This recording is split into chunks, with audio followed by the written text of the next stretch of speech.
Hey, it's Eric here, Peachtree Classic Cars with a 1955 Ford F-100. This is a cool truck. It's one of the better driving ones I've had because it's sitting on an early 90s model Ford Explorer frame from bumper to bumper, uncut frame. Said that all the independent suspension and just the power steering, disc brakes, all that jazz, four-wheel disc brakes.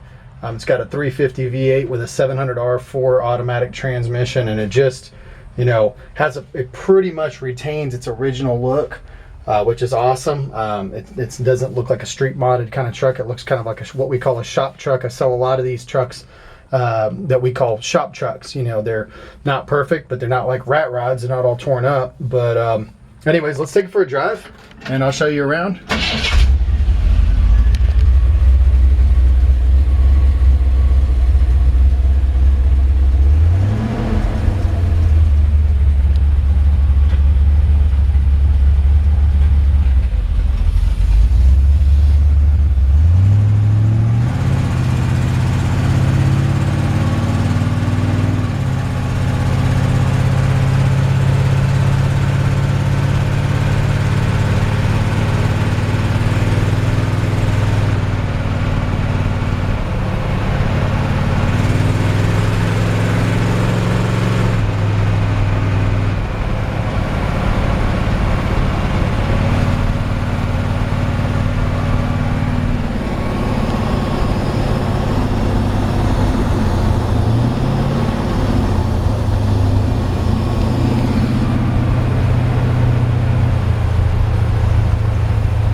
Things it's doing is you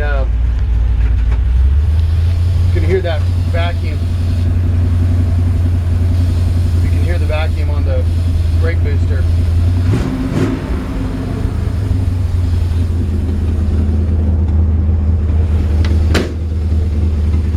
I'm not sure that I got up fast enough to get the truck to shift over into fourth gear.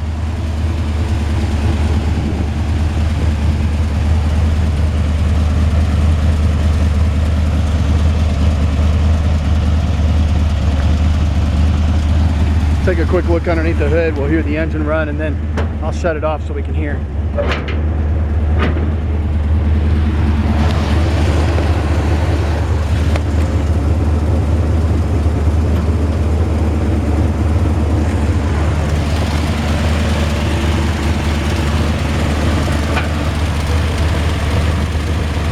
Sounds like it's got a little minor exhaust leak.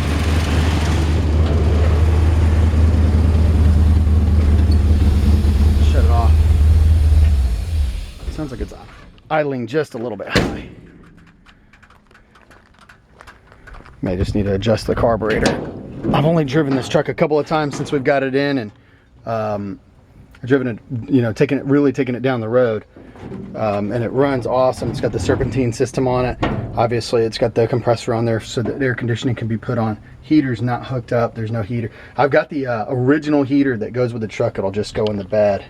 But inner fender wells look great. And like I said, this was done on a Ford Explorer chassis. So you've got all the benefits of put this down. Of a modern chassis, and it really just runs and drives down the road really smooth. It's got the mobile gas on the side. I think that that's a magnet, but it feels like, running my hand over it, kind of feels like they may have incorporated that into the paint. I'm not sure. Flat paint job, red. It's consistent from bumper to bumper. And actually overall this truck is really straight with the exception of the hood. The hood, it's kind of weird. It's almost like the hood came off a different truck. And I say that because it's just the fenders and the doors down the step sides are in exceptional condition. The sides of the bed are in great shape. Rear fenders are in great shape. And then the hood is kind of, a little bit junky. You know, it's, if you wanted to match it up, you'd probably want to put another hood on it. Now that being said, it's a great shop truck, and this is the worst of it right here. But that may not, you know, that didn't discourage me from snatching it up, because trucks like this, I mean, with all the upgrades, you know, I'm just not finding them very often. And so when I hop in one and it drives as good as this one does, there's a couple little spots, then I try to snatch it up so I can pass it on to a customer. Somebody's put a, you know, pressure treated bed in here. It's got the gas tank in the back. There's a box there with the battery in it. If it was my truck, I might take the box out and move the battery back underneath if that's possible. Interior's in good shape. Doors are nice. The windows, passenger and driver's side windows, roll up and down easily. They're both cracked. You can see that right there. So if you wanted it to be perfect, you'd want to replace that. Front and rear windows are in good shape, and somebody replaced the weather stripping there, but didn't replace the glass, which I actually like. It's got a little bit of a fog to it. I think it keeps it looking original. A headliner would go a long ways in the interior, kind of finish it off. It's got a brand new factory original style rubber floor mat. This old school looking shifter, which is cool. They kept the original steering wheel on here. It's got a little bit more modern day column, but they kept the shifter. And I mean, they kept the steering wheel, which I really appreciate. So it sits just a little bit closer to the dash than a factory one. But for me, I'm 6'3", and I fit in here real nice. And I feel really comfortable with the steering wheel where it is. A lot of times these original trucks, and I drive them a lot, I feel like the steering wheel's up in my butt belly, and I'm not an overweight guy. I only weigh 210 pounds. So original hole for the radio. Looks like somebody probably patched that, but it's ready for the new original style radio to go in. Original gauges not functioning, aftermarket gauges are. So windshield's in great shape with new weather stripping as well. Now underneath the truck, got nice solid cab corners, bottoms of the doors. This was one of the reasons why I wanted to scoop this truck up. A little bit of bad body work here, but nothing to cry about. Pretty much a couple of tiny little rust holes there. That's the original cab corners. Of course, this was where the original fuel cell would have been. And you can see a couple spots here, like there somebody welded a patch in. Of course, they've had to do some modifications to get it on the frame, and that's fine. Of course, this was, you know, from the old frame where they cut that off, but there's no place on the frame that's cut or compromised. It's solid all the way.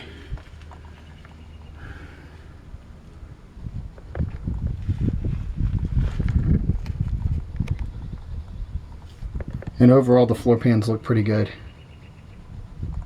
underneath. Like I said, four-wheel disc brakes inside these fenders look nice. And just the fact that you've got a modern, you know, suspension with the classic look. I feel like this truck is kind of the best of both worlds. There's your fuel cell here in the back.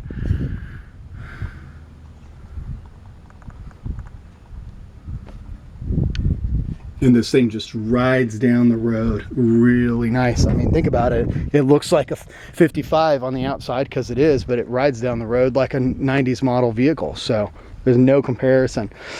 We didn't end up having the correct bolts to go on here, and I know I can order them. I just wanted to go ahead and get the truck up for sale. They cost like 15, 20 bucks. So they're just bolted on. They need to, of course, with the frame being a more modern frame, we had to modify the brackets to get the bumper on. But that was something that I really wanted to do, is get an original front and rear bumper back on to complete the original look. Brand new wheels, matching BF Goodrich tires all around. Oh no, I'm sorry, BF Goodrich is on the back. It looks like they're a different tire on the front. But the wheels are brand new with brand new hubcaps and beauty rings. This is a nice expensive setup. Over here, same as the other side, a little spot of maybe bad body work right there in that front spot. Other than that, down the doors look pretty good. Cab corners are solid. Same as the other side. Underneath, there's your original battery box. It's actually in great shape. Usually those are rusty. You know, cab to frame mounts. Where'd you go? All new bushings, you know. This is all something that somebody's done not long ago. And floor pans in great shape on this side as well. Obviously, this isn't the, you know, $70,000 build, you know, or $50,000 build from the hot rod shop. But somebody, I feel like, actually did a really good job. You know, a lot of the indicators for me are like the way that the inner fender wells were rolled so that they could accommodate, you know, like this right here, for example. It is, somebody did that really pretty good, you know. And I've seen other ones where they looked a little more chopped up, or they just take the whole inner fender well out completely, and then you're just left with nothing in there but this open gap. And I don't like that at all. So, like I said, as I feel on that, I can't tell, maybe that's a decal that incorporated into the paint. Probably not hard to take off, but this is a super cool truck. You know, wheels and tires line up really nice in it.